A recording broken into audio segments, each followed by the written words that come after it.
Hello दोस्तों, तो स्वागत है फिर से एक बार हमारे YouTube channel industrial electrician point में।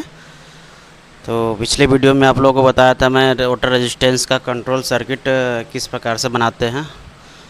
आज का मेरा टॉपिक है rotor resistance power circuit connection कैसे करते हैं। तो अगर आप लोग रोटर रेजिस्टेंस पावर सर्किट का वायरिंग बढ़िया से सीखना चाहते हैं तो वीडियो को अंत तक ज़रूर देखिएगा। अगर आप YouTube पे हमारे चैनल पर नए हैं तो YouTube चैनल को सब्सक्राइब कर लीजिए और वीडियो को लाइक और शेयर कमेंट करिए। तो चलिए वीडियो को स्टार्ट करते हैं। ईओटी क्रेन में क्या होता है, इंडस्ट्री में रोटर रेजिस्टेंस हमारा स्लिप-रिंग इंडक्शन मोटर क्रेन के ऊपर लगी होती है। तो स्लिप-रिंग इंडक्शन मोटर में हमारे बीच में एक रोटर होता है जो वाउंड रोटर होता है, उसमें बाइंडिंग किया होता है। और इंडक्शन मोटर में होता है जो उसमें सिर्फ स्ट्रिप वाली होती है जो बिना बाइंडिंग का होता है। और स्लिप-रिंग मोटर में होता है जो रोटर वाउंड होता है, मतलब इसको बाइंडिंग किया होता है। तो ये हमारा स्लिप-रिंग मोटर है, उसका रोटर है। ये है इस दिखा रहा है आपको जो ये 3 वे स्लिप-रिंग है। ये हमारा कार्बन ब्रश है, इसको हम कार्बन ब्रश बोलते हैं, कार्बन ब्रशेस। ये जो हमारे होल्डर के सहायता से कार्बन ब्रश इसमें लगे होते हैं। जो कंपनी में आप लोग काम कीजिएगा तो वहाँ समझ में आएगा, प्रैक्टिकल में देखिएगा तो। तभी हम कैसे वायरिंग करते हैं इसको समझाते हैं आपको। ये हमारा रेजिस्टेंस बॉक्स हो गया। मोटर के हिसाब से हमारा रेजिस्टेंस बॉक्स होता है। इंडस्ट्री में जितना HP का मोटर होगा उसके हिसाब से उसके अनुकूल रोटर वोल्टेज देख करके रेजिस्टेंस बॉक्स लगाया जाता है। तो चलिए शुरू करते हैं।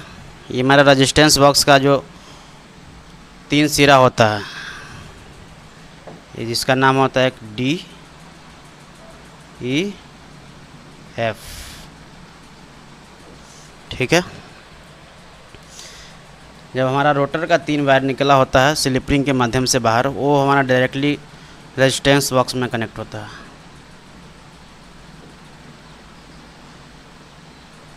इस प्रकार से हम एक D के साथ होता है कनेक्ट,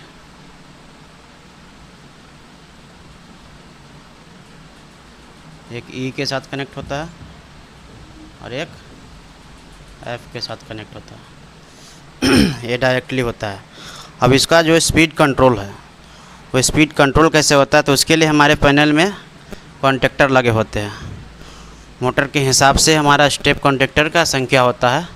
ये स्टेप 1, स्टेप 2, स्टेप 3। मान लीजिए कि 3 स्टेप का हमारा ये रेजिस्टेंस बॉक्स है, उस हिसाब से हम कॉन्टेक्टर फिट करेंगे। और उसका कनेक्शन कैसे होता है, मान लीजिए हमारा रेजिस्टेंस ये फुल रेजिस्टेंस हो गया, रेजिस्टेंस बॉक्स है, फुल्ली रेजिस्टेंस रोटर को जा रहा है। अब इसका स्टेप धीरे धीरे कम करेंगे। कम इसलिए करेंगे जैसे जैसे रेजिस्टेंस कम होगा इसका स्पीड जो है मोटर का स्पीड जो है RPM बढ़ता जाएगा। इसको हम मान लीजिए एक टेपिंग यहाँ से निकाल लिए, इसको दे दिए F1, इसको F3 दे देंगे, यहाँ से हो जाएगा F1, ये हो जाएगा अपना F2 और ये F3।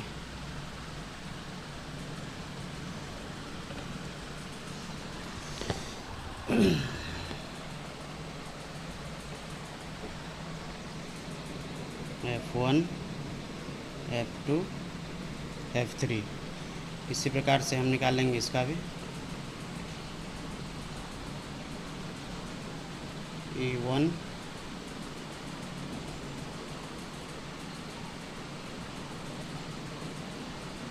E2 और E3। इसी प्रकार से इसको भी निकालेंगे। D1,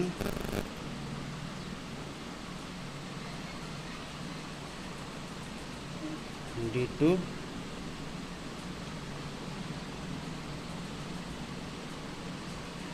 और D3।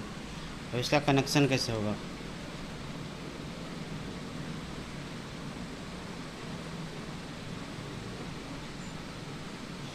तो हमारा स्टेप 1 है, तो जितना भी है हमारा D1 E1 F1, तो एक D1 ये हो गया हमारा, इसमें कनेक्ट कर देंगे। E1 इसमें कनेक्ट कर देंगे और F1 इसमें कनेक्ट कर देंगे।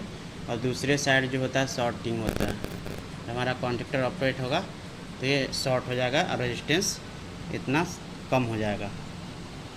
इतना कम हो जाएगा तो थोड़ा सा स्पीड रोटर का बढ़ जाएगा। इसी प्रकार से D2 इसमें E2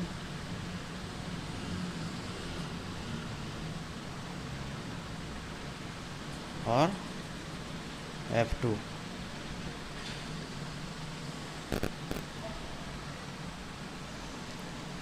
इस प्रकार से दूसरे साइड में कॉन्टेक्टर के हमारा लिंक शॉर्ट हो जाएगा। अब क्या होगा, जब हमारा दूसरा स्टेप का कॉन्टेक्टर लगेगा तो रेजिस्टेंस यहाँ था और यहाँ से ये वाला रेजिस्टेंस शॉर्टिंग हो जाएगा और इतना रेजिस्टेंस सर्किट में बचेगा। तो रोटर का क्या होगा, स्पीड मोटर का और बढ़ जाएगी। और तीसरा स्टेप में क्या होगा, D3 इसमें E3 और F3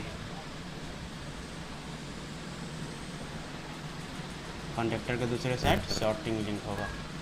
इस प्रकार से जब हमारा तीसरा स्टेप हो जाएगा तो लगभग हमारा रेजिस्टेंस बॉक्स का रेजिस्टेंस जो है 0 हो जाता है और हमारा मोटर फुल स्पीड में रन करने लगती है।